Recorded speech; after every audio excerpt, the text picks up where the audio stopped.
All right, now welcome to today's podcast. Before we get started on a snowy day, Woo! Yeah, baby! That's what I've been waiting for. That's what it's all about. Woo! all right, I got to show you a video because I love Voice Critical. I think this is a video where he went viral, so I can do this. Actually, get YouTube going. So, Woo! Yeah, baby! That's what I've been waiting for. That's what it's all about. Woo! all right, before we talk about host real part, whatever five is in Spanish, ocho. Wow, this is why didn't want to say it Spanish. I don't know. But most importantly, before we talk about any of the sports, we're still looking for our first donation to Feed America. Um, I don't know how, but we will go chronological order, starting with the Oilers disappointing me in St. Louis. Um,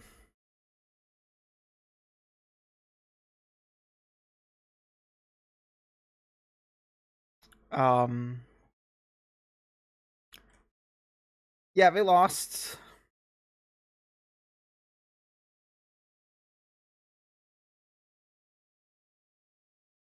The only goals for the Oilers are Vasovic and Machapani. The Blues goals, Borski, excuse me, Thomas and Suter.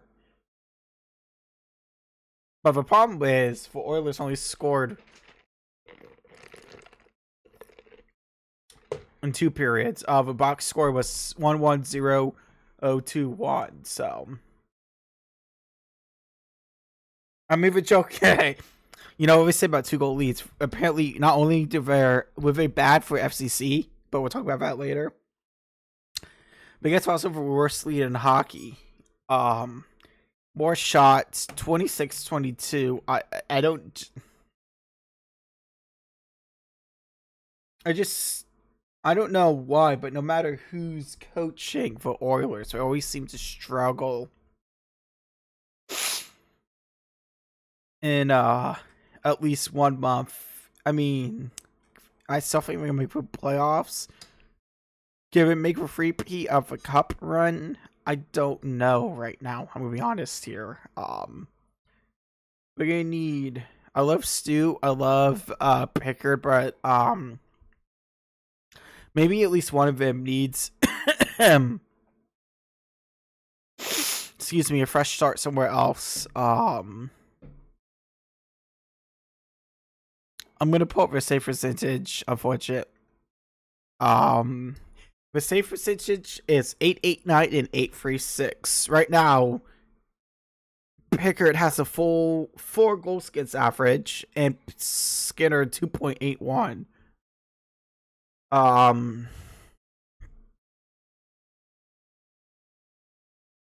I don't know why there's ties on the stat sheet. Ties haven't been a thing if I could English of the National Hockey League since before 2005. So yeah, it was just a very, very disappointing game.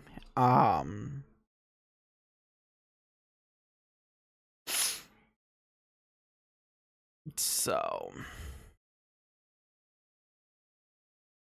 hmm.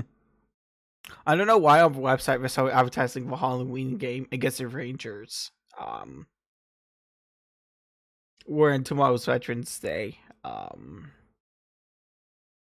Maybe a shorter stream because I'm probably gonna call my grandfather, or at least put on speaker, talk with that in the background because he's a Vietnam veteran.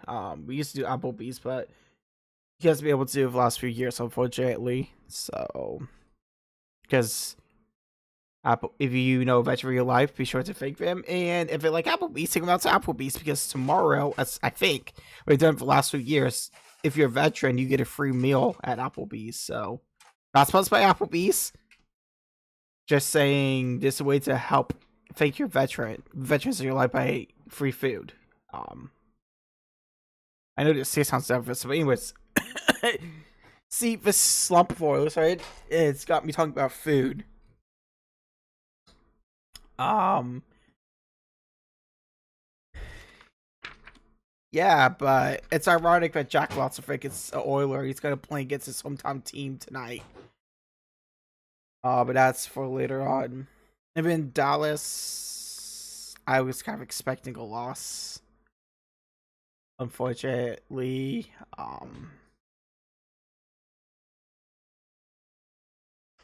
I almost got a score right.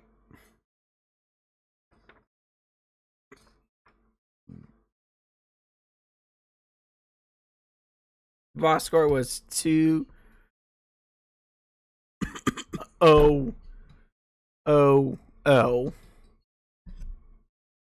2-0-1. Because when we shoot out, you get a goal. It's not like soccer where the game statistically is considered a draw when you advance on penalty kicks. There are no ties in hockey. So if you win a shootout, you get a goal. Even if you score like 5 goals in a shootout, which Dallas won a shootout 2-1.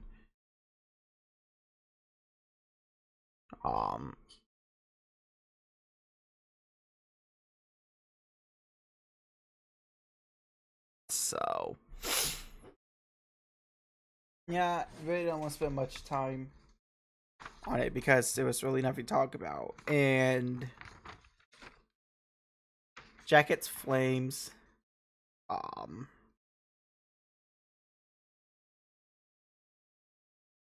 Yeah, I don't even know where to go with this one.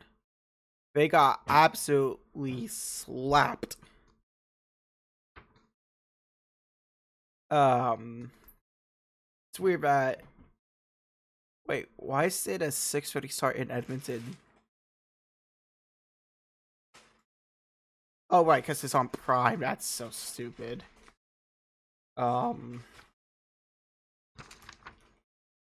Should be on Fan. Yeah, it's on FanDuel Sportsnet. I may just listen to the game off a radio feed because I do love Jackets, but Oilers are my main team. Like I'm rooting for them when I go Thursday. It's so weird that the Blue Jackets, maybe this will help for Oilers because Blue Jackets go from Edmonton, then you go to Seattle, then they come to Columbus or go to Columbus, which I'm not gonna make many friends for a second. But anyways, the Flames kicked our butts. I guess you could say they burned us.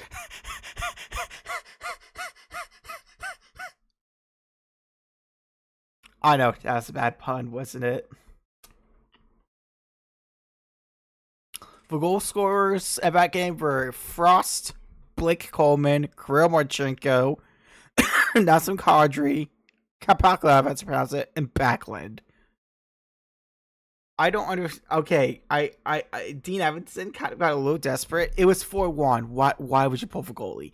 I can see you have the playoffs, but if a regular season, why would you pull for goalie?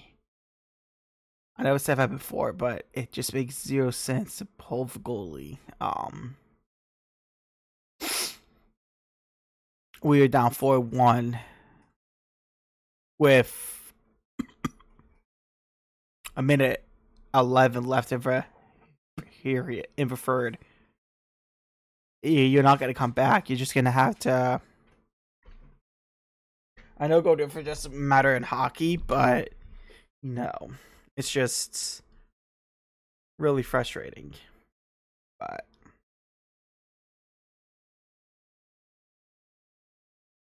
yeah, it's a good thing that says Apple TV. I don't have to change the credit. We can go to history. So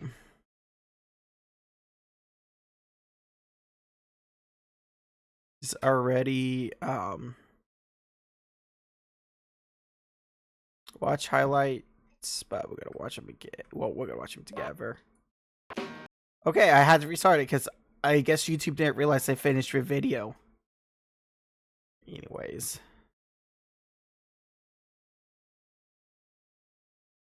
Enjoy the road to Columbus this offseason with me. And Brenner. visiting Columbus. Diego Rossi is the man who leads the line. Someone's going. Man, I don't know why some people want the hosts. European style. You can't have like shows like we did Saturday night. Excuse me. In a summer league or winter league. And plus, I'll show you what happened in Ottawa, which is why it's not going to work unless the club invests in a heated pitch. Brilliant play. It's brilliant build-up. It's patient build-up. I don't even know if it's possible if he's flying the start of this game. Evander gets a good strike in it late as Moreira was going out to try and stop Evander. Far post, and the shot by Gady missed by about a foot. Ahead, Rossi for Picard. Hugo Picard. So top of the box, Rossi with a I've said this before, I've said this again. I wish I'm a special needs soccer. They put up nets like that. Because when I was playing goalie a few years ago, when I broke this pinky, I thought I broke my ankle too because my ankle got caught up in the netting. It's kind of why I don't. This and the netting like that, it's kind of why I don't play goalie because I was afraid I was going to be like. Broke my pinky. I thought I hurt my ankle too because my ankle got caught in the netting. Like. I should bring that up because personally I think it's a safety thing, and I think that's why pro soccer has that. Anyways, back to the topic of the match. Well, I guess gets Columbus on the front foot. I sound like a broken record when I say this, but where would this club be without Salvatano? Picard gets the service away. I guess Picard's going back to USS Enterprise. That was Rossi going for the highlight reel. Juan Stanke, who gets on this. Kevin Denke tried to pull that back. Now deals with the extra defender and shrugs off Picard. Works this into the 18. Loose ball taken by Evander, and his shot blocked away. Out for a corner. Progress stalls. Excuse me. The crew captain again. Darlington Nagby looking to extend his career at least one. It's also played by Evander that probably saved the match. Cleared it. While the Columbus going in case he cleared it off the line. Look at Picard. He has to do better there. Yes, it's a wonderful save from Celentano, but he has to do better. Sometimes you gotta play both sides of the ball. Schulte drills a ball long. Herrera with the speed to get on this. And Willis lost 9-1. That goal was offside. Jason Russell Rowe and the crew strike in the second half.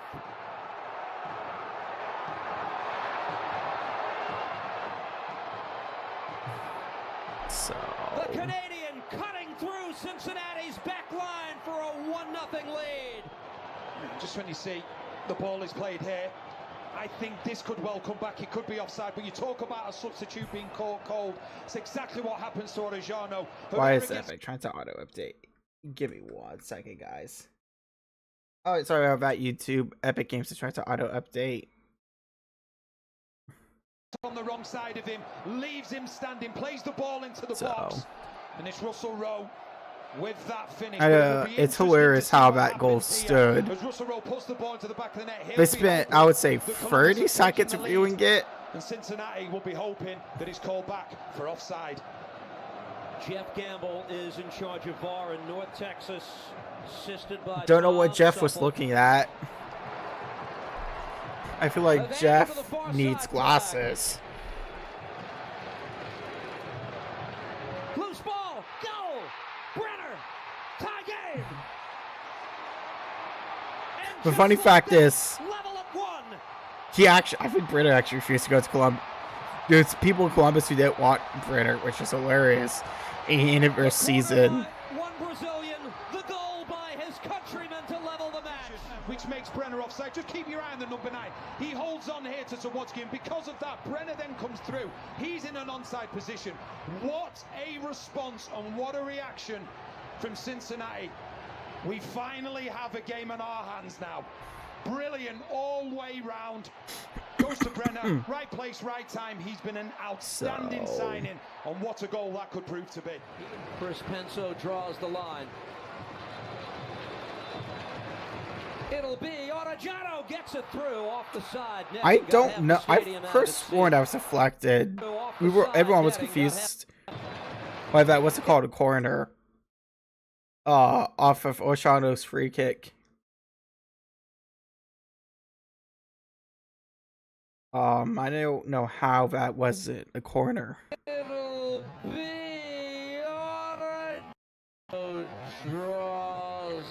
Because it looked like it deflected off a wall, which obviously would be a corner. So I don't know how that wasn't a corner here. It'll be Orejano gets it through. Definitely looked like the side netting. Got half the stadium out of its seat. it definitely looked like exactly what he's trying to do. The wall got a piece of it, but Nagby for the crew. Shambo across. Yeah. Away. Buka got to it before. I love how really bad turnover led to his goal. Jamari heads it down. Loose ball in the 18. They work it for Brenner, looking for a lane. Shoot, scores! Brenner! So I'm guessing the section cup thing, like we do in swimming, helps with soccer. I don't know how. But once again, I'm not a professional soccer player. I just yap about it. Give great credit here initially to Buka. This is a perfect team goal. Then it's the running off the ball. Then you see the. Because I know it's something to do with water, but obviously you don't. Well, technically, soccer water would be water polo, I believe. I don't know. And then this first touch from Brenner is outstanding because what it does, so it takes Moreira out of the game, opens the pitch, and he finds. I wish they put the timestamps on like they do on their excuse me, rewind video. Just look at what Brenner does. First touch opens the goal up. Second touch finds the back of the net. We probably have separate editors for Facebook and YouTube. His service across, shot save made. Celentano was there. That was Picard. It's a really good effort as well from Picard because he had to keep his eye on the ball as Powell is trying to win it, and he does everything right. He gets the strike on target.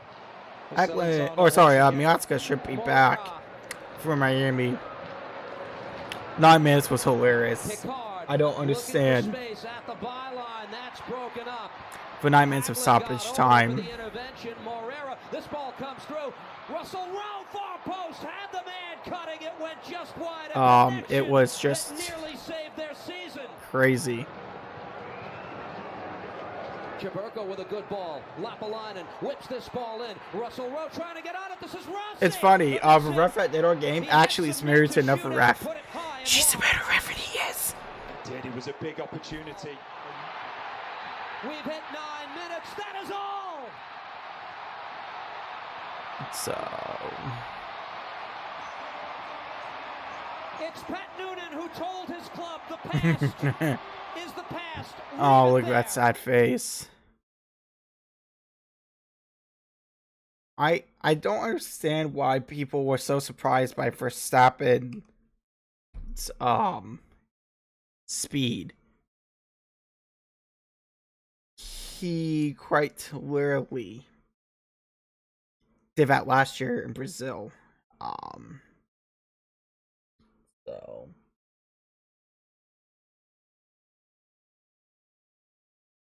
it's just wild to me that happened. Anyways, we're about to take a break, but I'm gonna continue talking for the VOD. It literally starts in 55 seconds. So if you want to catch what you missed, be sure to watch the VOD on YouTube. I can let me give a YouTube up before we take an ad break.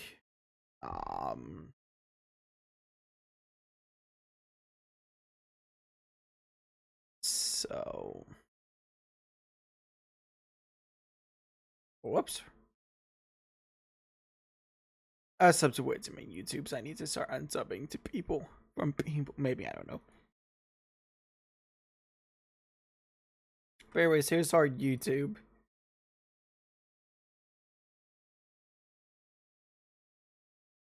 or his YouTube that you can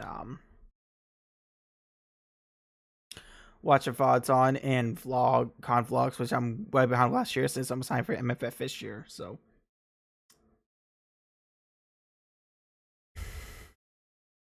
anyways, private ads friend, we're still gonna talk. Wow, I don't even.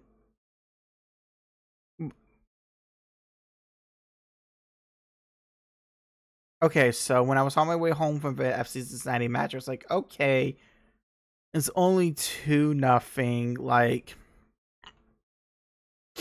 it can't get worse, right? Well, normally I don't talk about my teams get blown out. I just had to get the frustrations out. I mean,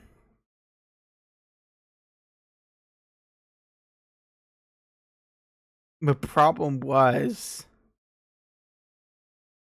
by the second it's already 6-1 or 6-0. Like, the second period is where the game kind of unraveled. Corrado scored 4. Sorry, I had to make that joke every time. Oh my gosh, I had McDonald's for lunch. I'm gonna do some meatloaf for dinner. So yeah,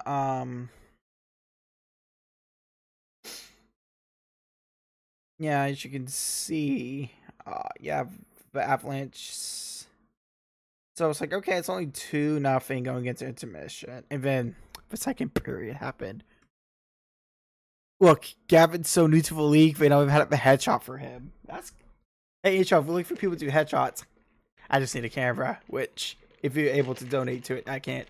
That'd be awesome. I wish I could donate to Feeding America. Especially since Snap has been disrupted and excuse me. Thanksgiving is coming up. The only good thing about that game is for Oilers to not allow a power play goal. As you can see, they went 0 for 7 of a power play. Yeah, it's like McDavid was the only one who showed up. Oh, McDavid Draisaitl. But of course, that was on a power play. So, I heard footsteps. I didn't hear my cat. Cold and snowy, so I think he's looking upstairs, staying upstairs because it's warmer. Wow, we don't believe him again to March 10th, but yeah, that second period where they made it 3-0. It was like, okay, we can get a goal. It's 3-1. Ricardo made it 4-0 and then 5-0. 5-1, 6-1. It was probably games. It was probably. I know. I was only 4:45 minutes per second, but realistically, the game basically ended was 4-0 Colorado. All the movements was on their side. Oh, hi Connor! I did hear a cat. Of course, he came down for food. And speaking of cats, it's cold here, so you can donate to the Daisy Community Cat Project to help feed and shelter cats in my city. So yeah. If you, all right, 3, 2, 1. All right, Twitch, we're back. I was talking about doing that ad break, which I just ran it because if I don't forget to run it, I want to make some money off this, but my main goal is to make money off photography. So I just run ad breaks to get pre-roll ads, because if you don't run ad breaks, you get pre-roll ads. So you're darned if you do, darned if you don't off this platform. But I was saying the ad break, okay, so yeah, I got home for the FC Cincinnati match, which you probably heard. It was like, okay, it's 2-0 for Colorado. Maybe maybe Knobloch has a good speech would come out far into a second. And then it made it 2:38 into a period. It became 3-0. I was like, okay, we can still win this. And then just over 2 minutes apart. They make it 4-0. That's, in my opinion, when the game was over. I know it's over for a period, but 5-0. Then McDavid made 5-1, 6-1, 7-1, 8-1, 9-1. So yeah, this part may have to be trimmed out of the of a VOD because NHL just gets upsetty spaghetti when you put clips in, but the Blue Jays game was just as frustrating against Vancouver.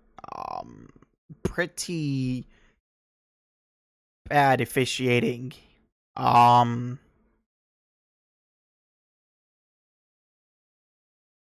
So Louis DeBrusk's son, Jake DeBrusk, Louis DeBrusk was for Oilers. So Vancouver made it 1-0, 5:28 into the 1-0. Sorry, 5:28 into the first period. For Kurimachenko, who I think is the best Blue Jacket right now.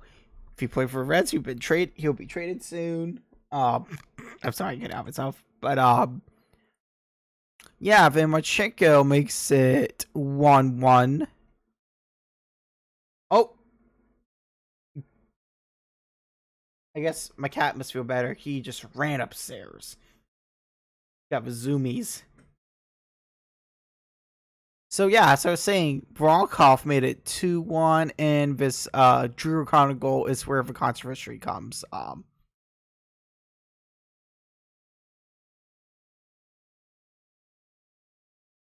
Let's change the credit to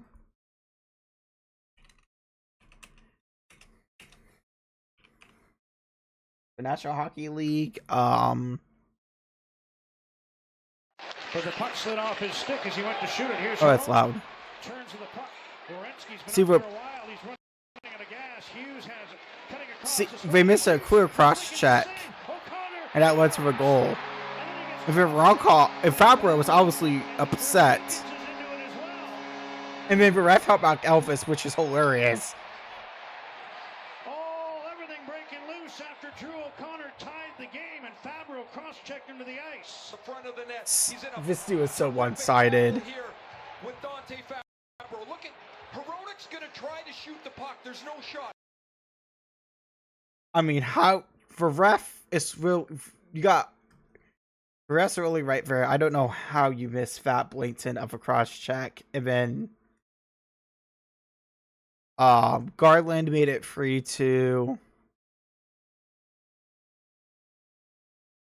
And then, like I said, Marchenko, it's been the best it's been the best Blue Jacket, and a very unfortunate goal for Brockbest, or that Elvis gave up, and that unfortunately was the game. All right. Now, this is the Motorsports podcast after all, so we will talk about motorsports. I know Formula One management really gets upset when you put stuff in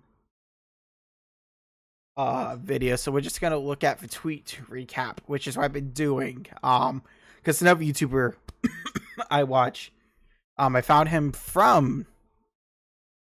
Oh my gosh, for next race is in Vegas? Are we really off for 2 weeks?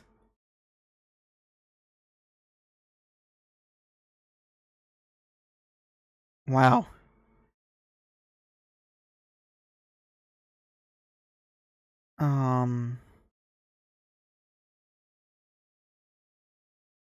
No, I think it's only a week. Today's the 10th.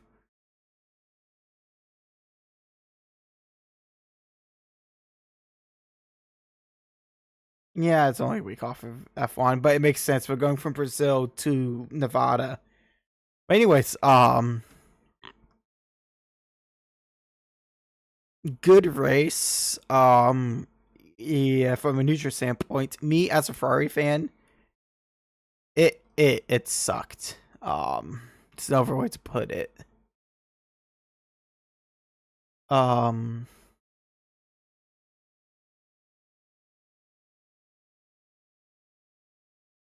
so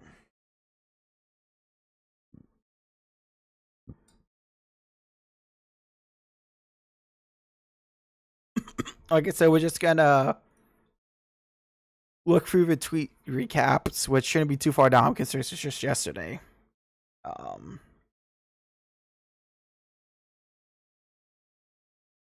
my original podium was Max Verstappen, Lando Norris, Oscar Piastri. One reason I picked Max is because I thought it was going to rain, and I know how good, regardless, I know how good Max is at this track. It's like Interlagos is like one of Max's best tracks. I only got one podium driver right, so what makes Max's podium even more impressive is that he did it from pit lane. So yeah, Max would have started back here, but he had to start from pit lane because he made changes outside of regulations.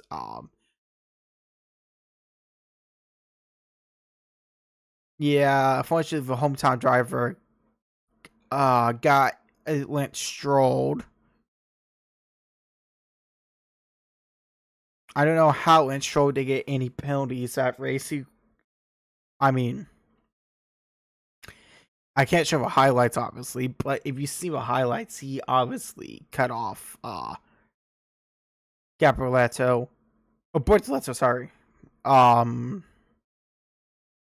So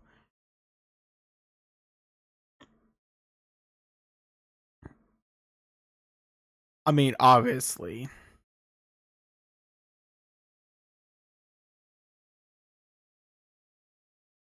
It was just horrible. I don't. And then we had 4-lap safety car, and then whatever this was by Piastri. Yeah, I'm sorry. I had to retweet that. That's hilarious.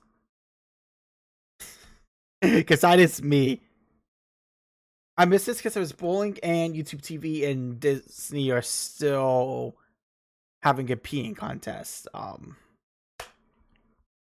What happened was Piastri locked up, hit Antonelli, and the momentum swung Antonelli into Leclerc. Which is ironic because Antonelli's Italian, and Ferrari's Italian.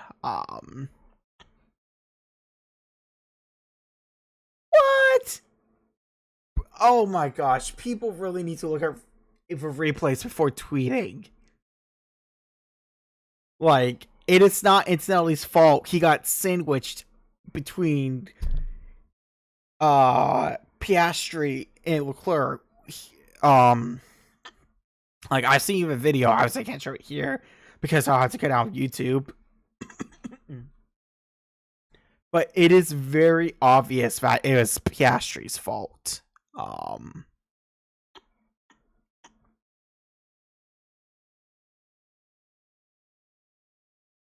So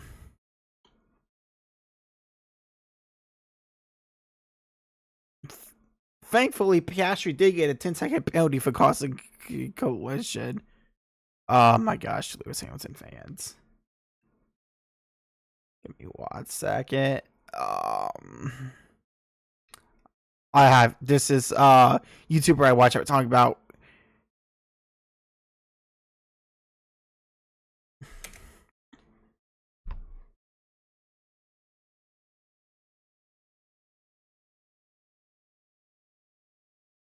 Honestly, I kind of think Lewis should got. Yeah, but Max made a top 10, but which really did surprise me when he was starting for pit lane because by that bowling, I came home from church and watched it, but since we're off next weekend, well, Special Olympics are, I'm going to party with one of the sports groups in, but so yeah, Max made a top 10. You can see by this point he was already By lap 24, he was what? Fourth. Wow, I can't. Well, I can't read. um,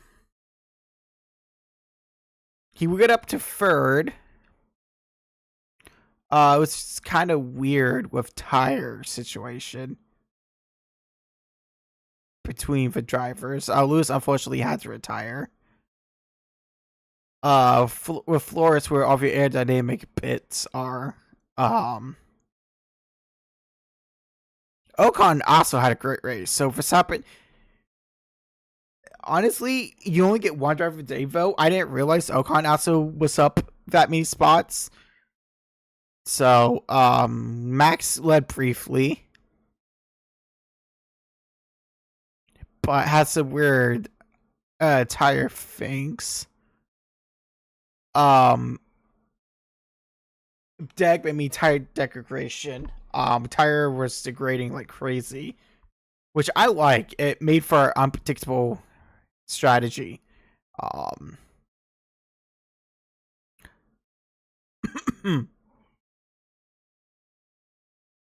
And he made it from pit to third, and Lando Norris won. The top three was Lando Norris, Kimi Antonelli, and Max Verstappen. Lando now has a 24-point lead over Oscar, which is not even that big of a lead. It's not even a full race lead. A full race lead would be 26 points. He only has 24-point lead, and you get 25 for a win. So, you know what's 24?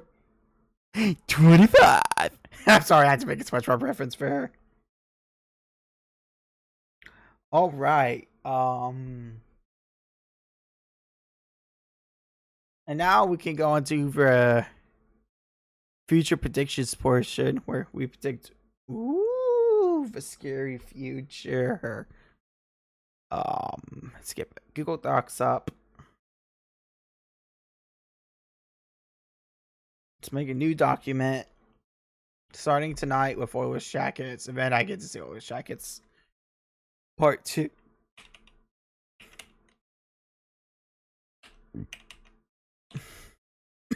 Maybe the 16th, yeah.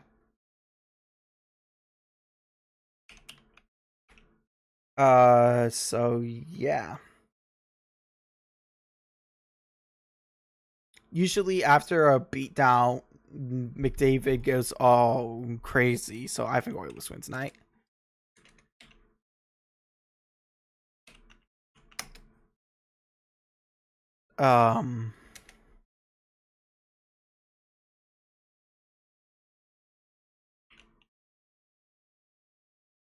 Three, two.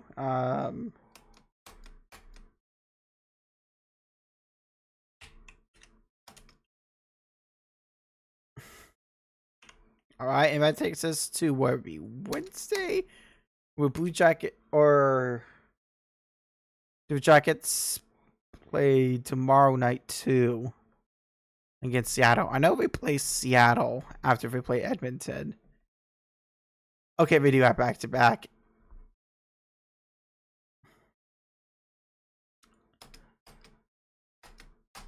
So, you know what? Why am I putting 10 when it's clearly, when it's clearly November?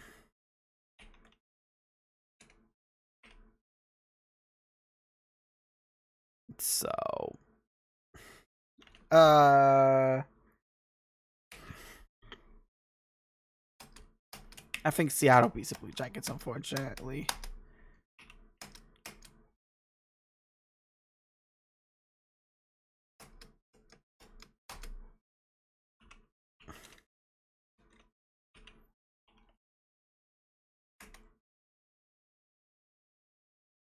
And then with the jacket, we'll always go to Columbus, which I'm ready for Oilers. I'm gonna vlog there again this year, so expect that on my normie YouTube channel, which I can link to in the chat. And I'll put the description of a link. Yes, I'll put the description in the link. Monday brain, baby.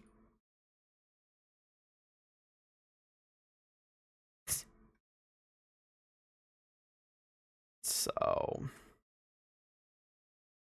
I also need to get my MFF log up, but I'll probably wait until we go after this year, get last year's and this year's up combined. And I think the jackets, I think Oilers sweep for season series against the Blue Jackets, which I will quite happy to see what happens. Unfortunately, without Nugent Hopkins for a week, but now would take us to Friday. I seriously doubt the Jackets. Well, it is Olympic schedule, so it's a pretty whack schedule. I really don't think the Jackets. Yeah, it's hard to say.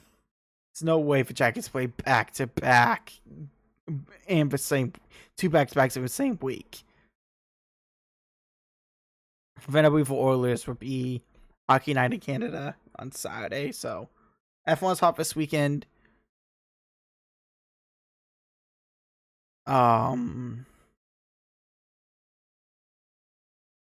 So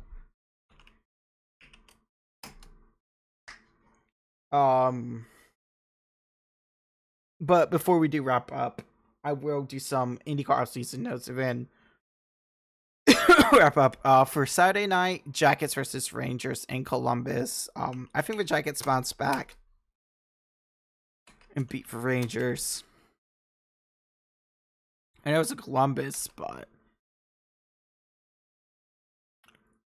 the Rangers have to lose on the road sometime, right?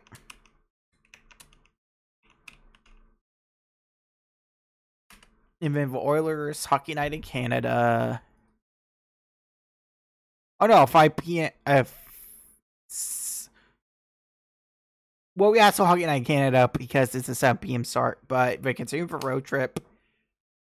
And unfortunately, I don't think they can beat Carolina right now.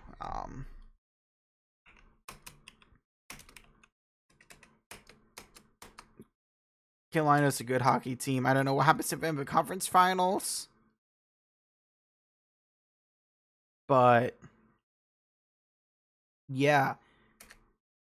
It just kind of crap in bed. Okay, focus. Thank you. All right, but before we do wrap up, we're gonna look at some off-season news. Excuse me. We had a tire test.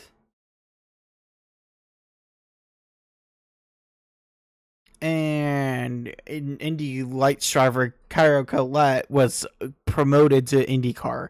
He'll be driving for AJ Foyt this year.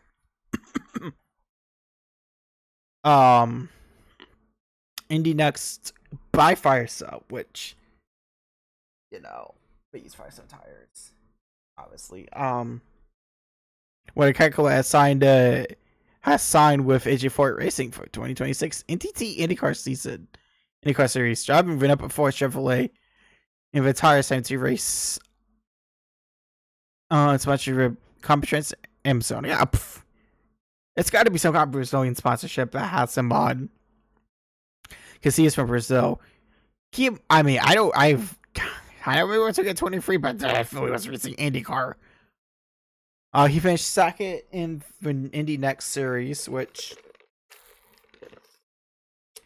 like in F2, if you finish your top 3, you get enough points to move up. He said, "I'm very happy to join AJ Foyt Racing in the NTT IndyCar Series. Thankful to Larry Foyt for trusting my skills and giving me this fantastic opportunity. It's a dream come true after years of hard work developing series since my early go-karting experiences. Thankful to all, like, if I have kids and they want to get kart, I'm going to find a way. Having all teams and sponsors to help me through my career, especially my Sarah Camera go from competence in Zonia. My Jordan Indy next campaign will be with us next year. IndyCar is huge in Brazil. I wonder why. It's like one of the most popular drivers ever is Brazilian. And I grew up watching him. yeah, Colette continues to long way Brazilian drivers in the IndyCar series, including 4-time Indianapolis winner Hiro Castroneves. I wonder how Brazil likes Brazil likes IndyCar so much. And series champions Indianapolis 500 riders. And Mr. Fittipaldi once again. Why do we Gio Ferraro and Tony Kanaan and series champion Cristino de Retia. Alright, so Colette arrived in American Motorsports after racing in for French Formula 4 Championship. I guess it was a Brazilian one. And then moved up to Formula 3, which is obviously before Formula 2. And then he was a simulator driver in Formula E, which I'm going to cover next season of Formula E. And then March 1st is the first IndyCar race at St. Petersburg in Florida. Yeah, and I forgot to mention that Kyle Kirkwood signed a long-term extension. They don't specify how many years, it's just a multi-year extension. So, yeah, that was your IndyCar off-season news, and that will do it for today. So, I'd like to thank you guys for watching. God bless. I still believe that Jesus is Lord. Excuse me, and I will see you guys tomorrow for some farming sim. Thanks for watching, guys. Bye. Bye, YouTube.